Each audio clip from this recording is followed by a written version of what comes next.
ሶስቱም ዝምታቸው ኃያል ነው ሶስቱም ጥሪያቸው ለልብ ብቻ ነው የሚሰማው ሶስቱም ባለ ግርማ ባለ ሞገስም ናቸው ሶስቱም በህይወት በክብር ከሰው እኩል በሰው ሰልፍ ውስጥ በኩራት ለመራመዴ ዋጋ እንደተከፈለልኝ ያስታውሱኛል ዛሬ ሶስቱም ጋር ጥሪ ያለብኝ ደሞ ሳይውል ሳይድር ባንድ ጀንበር ላያቸው ነው የፈለኩት ማየት ብቻ አይደለም ዝምታቸውን ሰብረው እርስ በርስ ሲያወሩ ባይ ነው ምኞቴ ባንዴ ታሪክ ለባት የታሰረውነታቸው ማድመጥ ነው እዚህ ያዋለኝ ስስት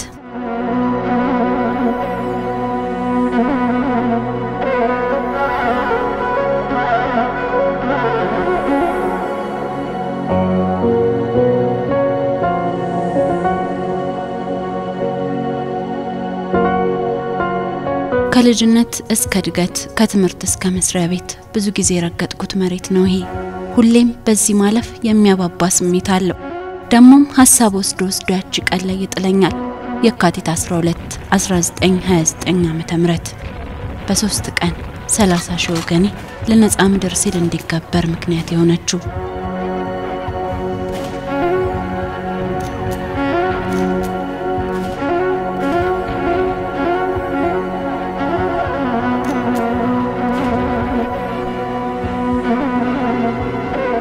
ደሞርሱት እዚህ ይለኛል ከረስተም ከጉልተም ያለፈ ሐሳብ ያለው ስለሌላው ድህነት ራሱን አሳልፎ ለመስጠት የማያቅማማው ካገሩ ፊት ሞትም ቢቆም የማይሸበረው ያ የሀገሬ ሰው ይታየኛል ይሄን ያጎንብሶ መሄድ ያመኛል አንገቴ እንዲቀና ሲል የተጨፈጨፈበት ምድር ላይ ሊያውም እዛው ደሙ ካፈር የተጋባበት መሬት ላይ ቆሜ ስለምን አጎነብሳለሁ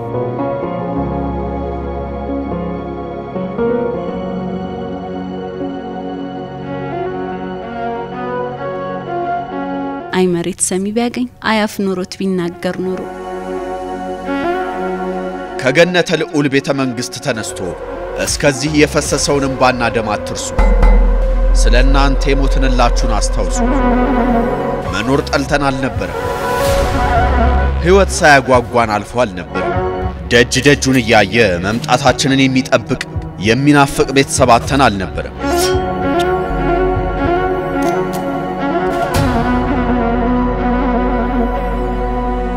የነጻነት ትንፋሽ እንዳያጥርሽ የሰውነት ክብር እንዳይጎድልብሽ ላንቺ እኮ ነው የሞተው ወድቀን እኮ ነው ሀገርሽን ያቆም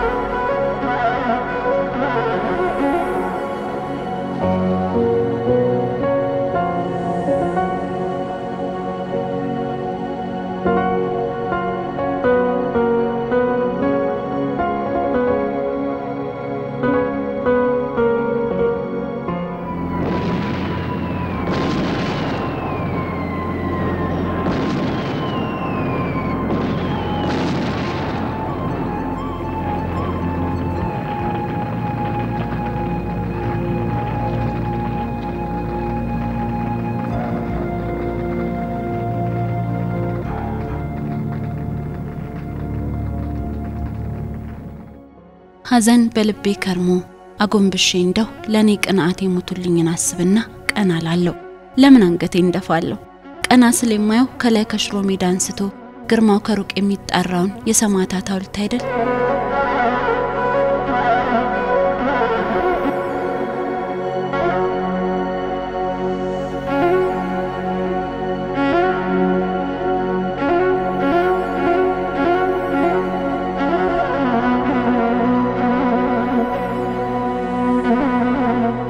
እዚህ ጋር ስቆም ሌላ አንድ ቃል አስታውስና ልቤ ዳግም በኩራት ይሞቃል። የጳውሎስ ኞኞ የኢትዮጵያና የኢጣሊያ ጦርነት መጽሐፍ ላይ ያለ ቃል ነው። እነኚህ ጥቁሮች የኛን ወታደር ሲያዩ ኢትዮጵያ ለዘላለም ትኑር ይላሉ። ይህን የሚሉትንም ለመቀጣጫ ሁሉንም አስጨረስኳቸው።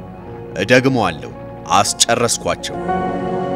እኛም ጥቁሮች ዛሬም እንላለን ኢትዮጵያ ለዘላለም ትኑር፣ ኢትዮጵያ ለዘላለም ትኑር፣ ኢትዮጵያ ለዘላለም ትኑርን እየደገምኩ ወደ ሌላኛው ታላቅ ሰማዕት መንደራቀን ነው።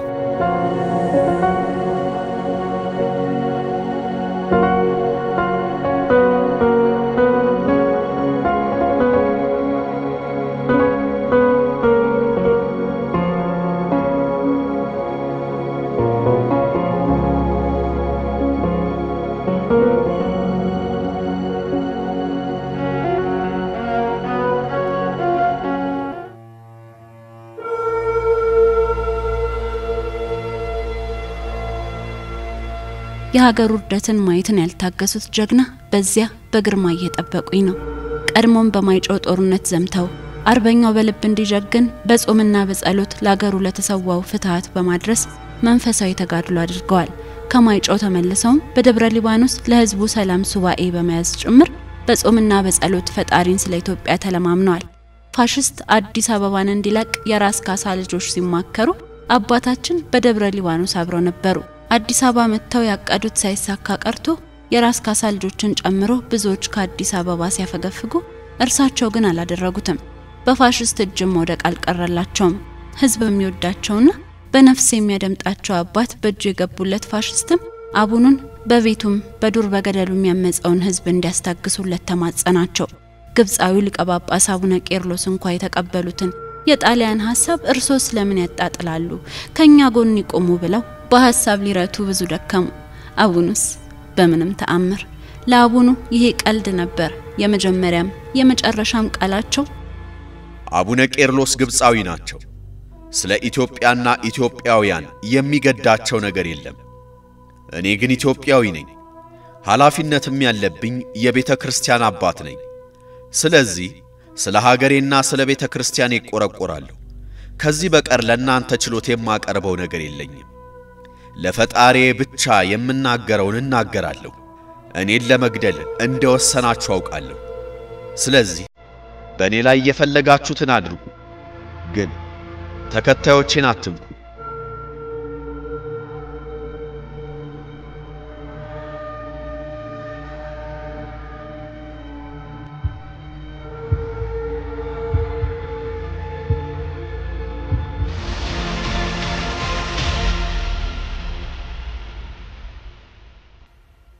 ይሄ የጣሊያን ሌላ ትልቅ ሽንፈት ነበር።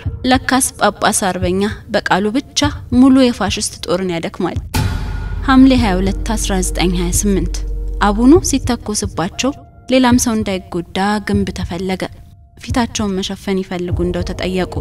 ይሄ ያንተ ስራ ነው ነበር መልሳቸው። በመጀመሪያ ከጃቸው ማይለየው መጽሐፍ ቅዱስ ተሳለሙ። በመስቀላቸው ህዝቡን ባረኩ። ከኪሳቸው ሰዓታቸውን አውጥተው ተመለከቱ። ይሄኔ የጥይት ብቻ ሳይሆን የሽንፈት ሩምታው ከጣሊያን ወታደሮች እንደ ዝናብ ወረደባቸው። የሰማዕቱ አካል እንዳይነሳ ታዞ ቢቆይም በሚስጥር ደግሞ ከስፍራው ተነስቷል። ከዚህ በላይ በሞት ድል ማድረግ የታለ? አቡነ ጴጥሮስ ሰማዕትነትን ሲቀበሉ ለቀሪው ሀገር ወዳድ ሀገር አዳሪ የተነስ ነጋሪት ነበር በየልቡ ዳግም የተጎሰመው። አቡኑ እስከ ሞት ሀገርን ወደው በኢትዮጵያውያን ልብ በኩል ድል ነስተዋል። ቀንጌታ ይፍታሄ ንጉሴ እንዳሉ አርበኞች መሞትን ማን አስተማራቸው? አቡነ ጴጥሮስ ነው ባርኮ የሰጣቸው። ሚካኤል ቀድሞ መንገድ ቢመራቸው በኦሜድላ በኩል ብርሃን ወጣላቸው።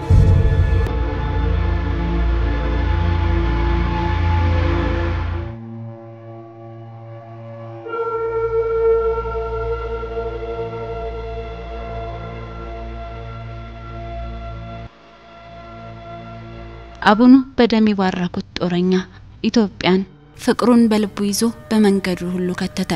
እኔም በረከታቸው እንዲያድርብኝ ተመኝቼ አቡኑን ተሰናብቼ የፋሽስት ክፉ ዓመታት ሲያበቁ ንጉሱ መስዋዕት ለሆኑት ሁሉ መታሰቢያው ዳቆሙት ሐውልት ጉዞ ጀመርኩ።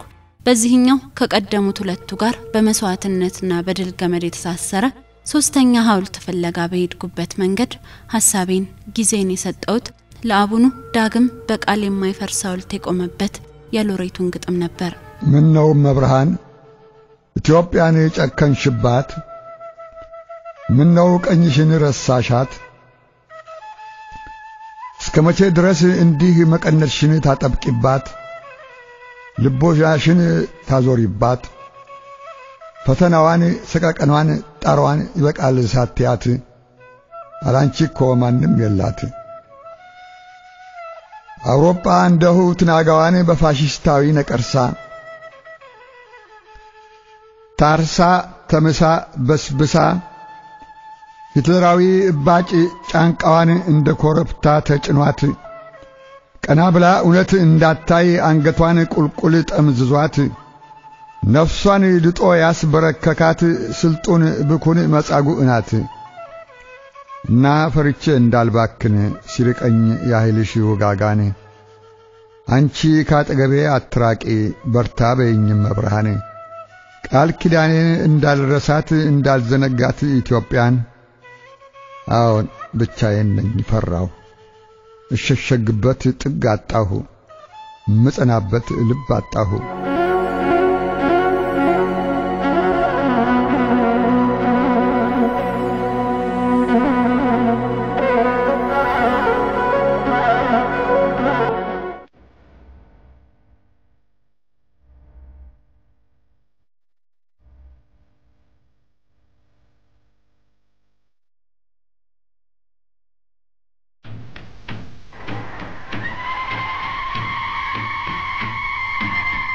የግፍ ቀን ወደ ድል ተቀየረ።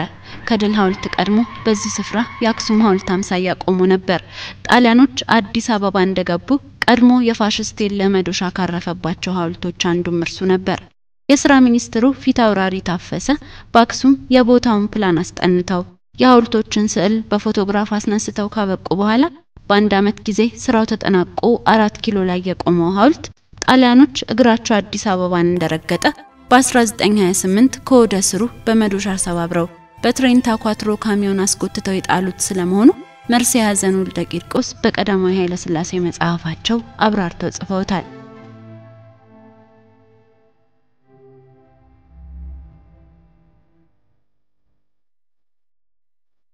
ፋሽስት ሚያዝያ 27 1928 በገባበት ዕለት የድል ቀንም በዚያችው ዕለት በ1933 ዓ.ም ሆነ።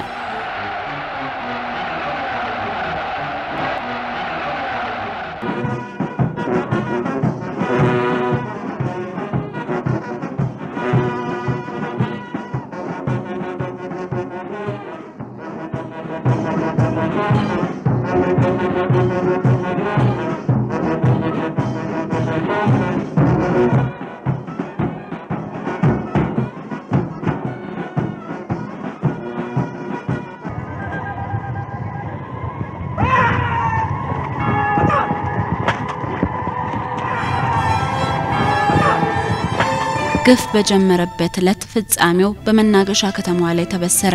የራስ አበበ አረጋይ ጦረኞች ከሱዳን በኩል የመጣው ጦርን ጨምሮ ህዝብ በተሰበሰበበት ነጋሪት እየተጎሰመ እየተፎከረ እየተሸለለ ልክ ቀትር 6 ሰዓት ላይ የኢትዮጵያ ሰንደቅ ወደ ማዕረግ ስፍራው ወደ ልኩ ተመለሰ።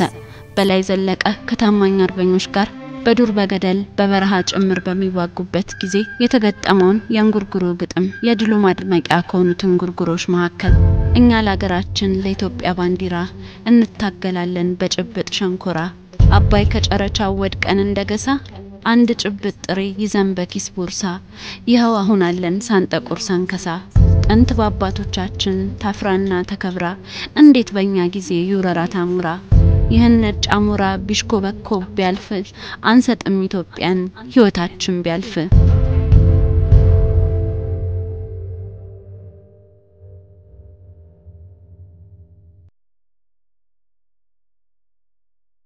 ያለ የሌላ ኃይሉን አደራጅቶ በፍጹም በቀል ኢትዮጵያን የረገጠው በ1928 በተንቤንና ባሸንጌ ሐይቅ ሺዎችን በመርዝ ጋዝ ለመጨረስ ያላመነታው የካቲት 12 1929 የአዲስ አበባን ሕዝብ ከነ መኖሪያ አቃጥሎ ለመጨረስ ያልሳሳው በነቀምት ወንድሞቻችንን የጨፈጨፈው ሀገርን በእምነት ያጸኑትን ሕዝባቸው ፊት በአደባባይ ለመሰዋት ቅም ያላለው ፋሽስት ድል የመደረጉ ብስራት የሆነው በዚህ ስፍራ ነው።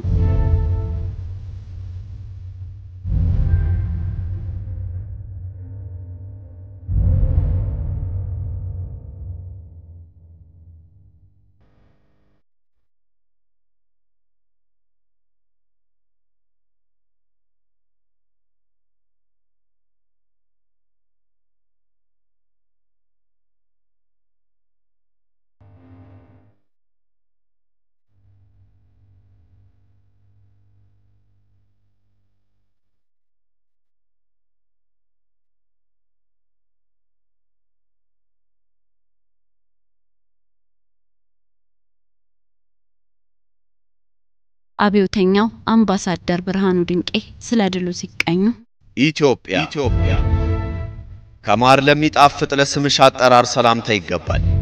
በአምላክ እጅ ለተሰራ ለራስ ጸጉርሽም ሰላምታ ይገባል። ምሳሌ የሌለሽ መቅደስ ኢትዮጵያ ጠላት ኢጣሊያ ስላረከሰሽና መሰዊያሽን ስላጠፋ ከእንግዲህ ወዲህ ተቀደሺ፣ ኃይልንም ገንዘብ አድርጊ።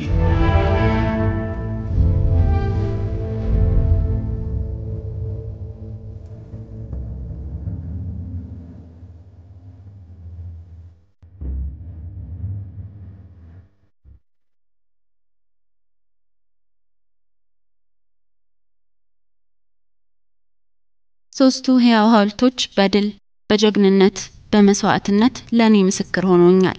በቁጭት በእንባና በደስታ ናግረውኛል። ያራዳው አቡነ ጴጥሮስ ሐውልት በመንፈሳዊ ሰማዕትነት ከፍ ብሎ ይታያል። በብርሃን አክሊል ተገልጧል። በ6 ኪሎ ሐውልት ሰማዕታቱ በደም ወርቅ ታሪካቸው ተከትቧል። የ4 ኪሎ የድል ሐውልት ከያራዳው አቡነ ጴጥሮስ መንፈሳዊ አርበኝነትን ተውሶ ከ6 ኪሎ የመስዋዕትነት ትብት ተጋርቶ የድሉነት ከዘመን ዘመን የሚገለጥበት ነው። በዚህም እንዘክራቸው ሊያወጉን እድል ቢኖራቸው የቃላቸው ማሰሪያ አንድ ይመስለኛል። በዚህ ቃል የሶስቱ ሐውልቶች ወግ ባንድ ይቋጫል። ኢትዮጵያ ለዘላለም ትኑር! ኢትዮጵያ ለዘላለም ትኑር! ኢትዮጵያ ለዘላለም ትኑር!